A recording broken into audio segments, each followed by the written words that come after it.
আমি বলবো কর্ণমণি বিসিকে 30 বল পজিশনে রয়েছে দলের প্রজেক্টরে। স্কোরিং অপরচুনিটির ক্ষেত্রে 0-0 বলবো, সেরকম ভাবে স্কোরিং এখনো তারা অপরচুনিটি পায়নি।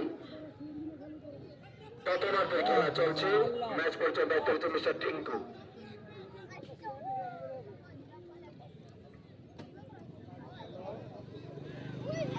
আক্রমণে দলের প্রজেক্ট দারুণ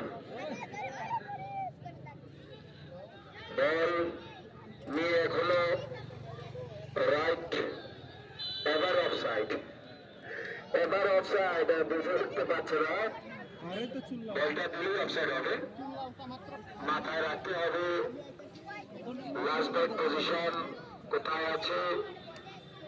বল ক্লিয়ার করলেই অফসাইড হয়ে যাবে, এটি নিয়ম।